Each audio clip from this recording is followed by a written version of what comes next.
بسم اللہ الرحمن الرحیم. السلام علی الحسین وعلی علی ابن الحسین وعلی اولاد الحسین وعلی اصحاب الحسین. یا لیتنا کننا معاکم یا اصحاب الحسین.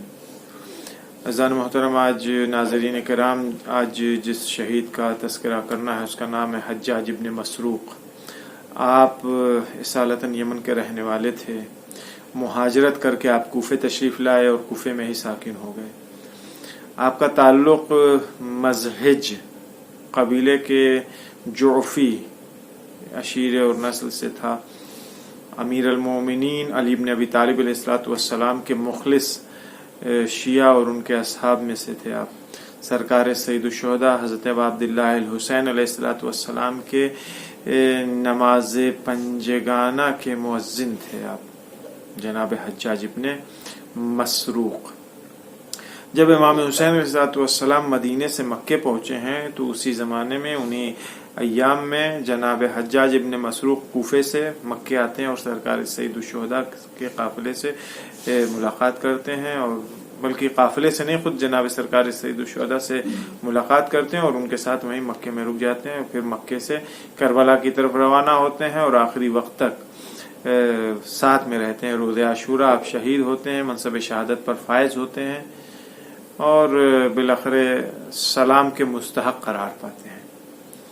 جب سرکار سید الشہداء حضرت ابا عبداللہ الحسین علیہ السلام کا قافلہ منزل قصر بنی مقاتل پر پہنچا ہے، امام نے حکم دیا کہ یہاں پہ خیمے نصب کیے جائیں. تو خیمے نصب ہو گئے تھے. امام کی نگاہوں نے دیکھا کہ پاس میں ہی ایک بلندی کے اوپر، مرتفع جگہ کے اوپر ایک خیمہ لگا ہوا ہے.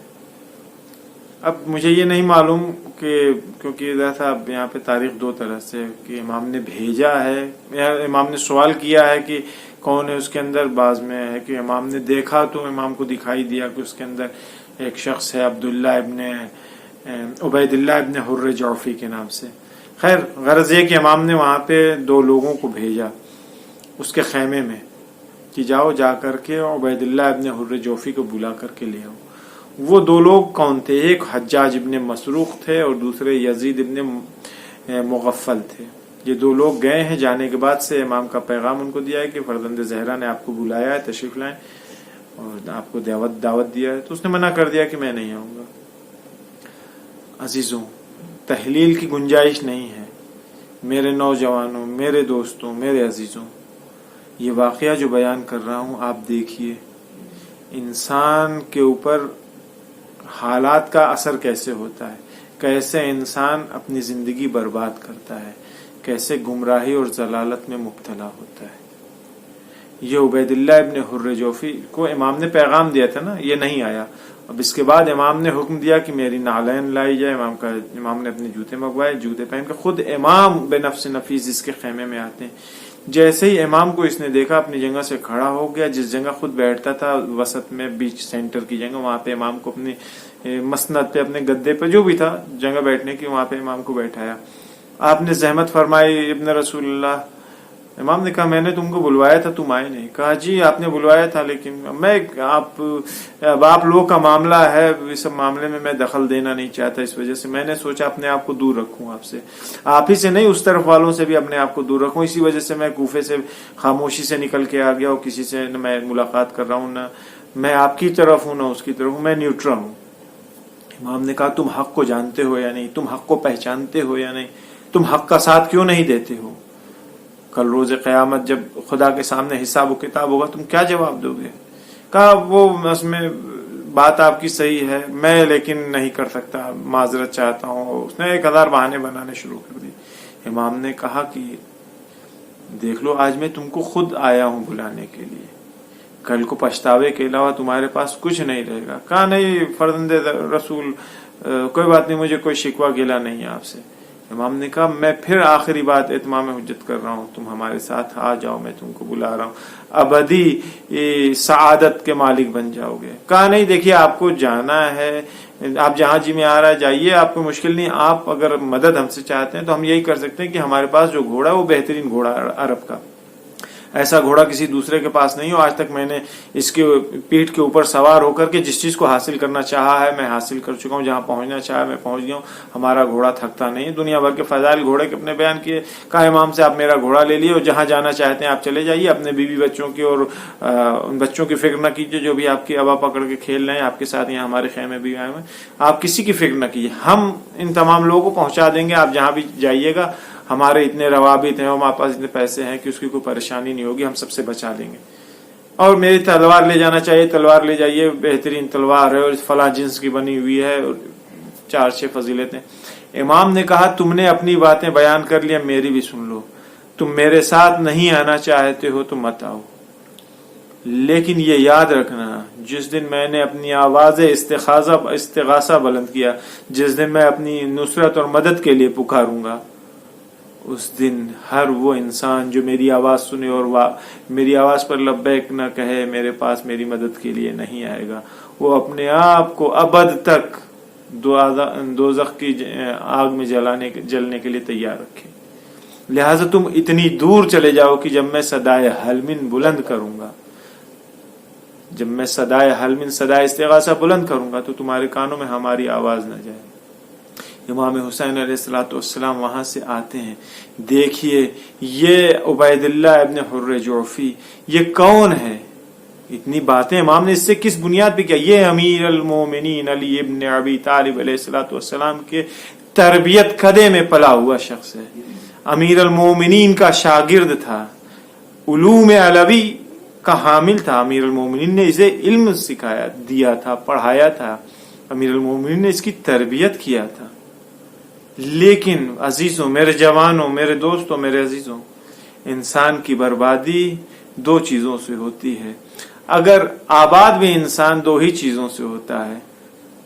یہ 2 چیز بڑی امپورٹنٹ ہیں. ہم لوگ جوانی میں لڑکپن میں ان چیزوں کی توجہ نہیں کرتے ہیں. بہت زیادہ روشن فکر ہو جاتے ہیں تو 2-4 الٹے سیدھے اشکالات کرتے ہیں.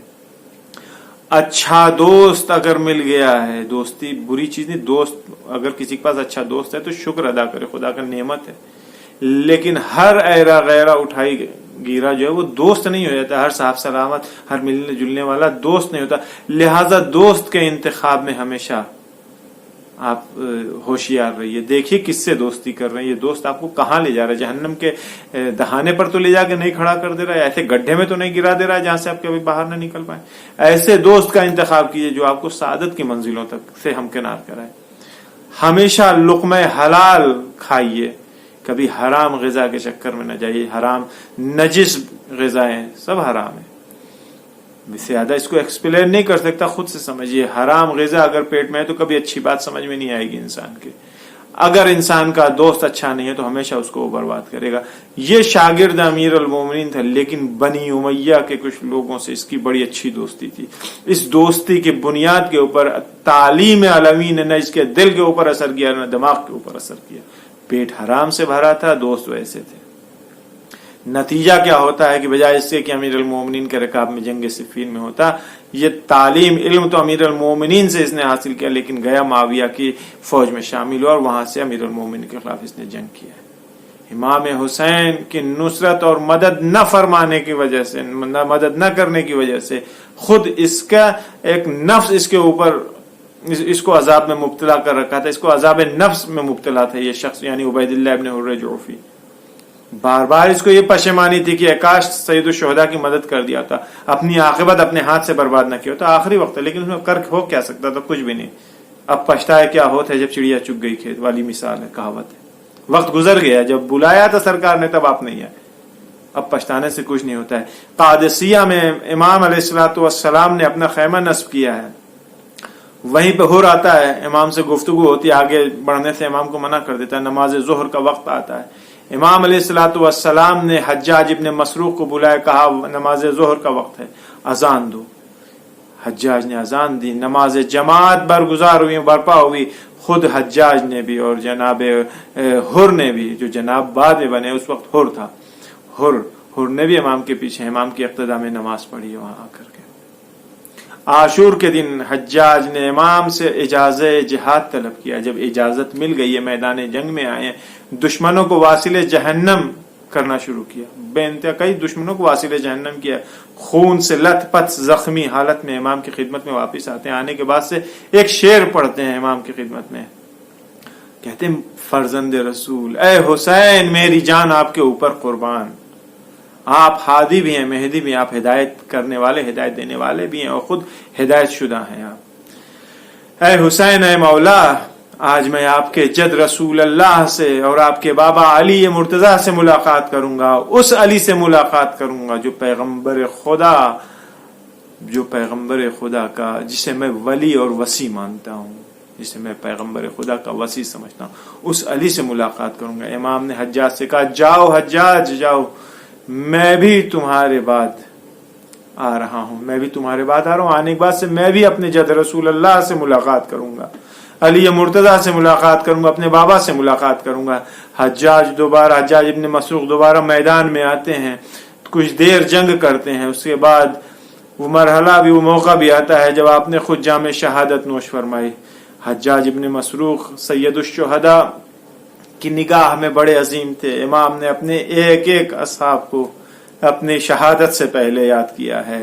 ہمارے وقت کے امام یوسف زہرا بقیت اللہ الاعظم حجت ابن الحسن العسکری امام زمان علیہ الصلوۃ والسلام زیارت ناحیہ مقدسہ میں آپ کو سلام کرتے ہوئے فرماتے ہیں السلام علی حجاج ابن مسروق الجعفی انا للہ و انا الیہ راجعون۔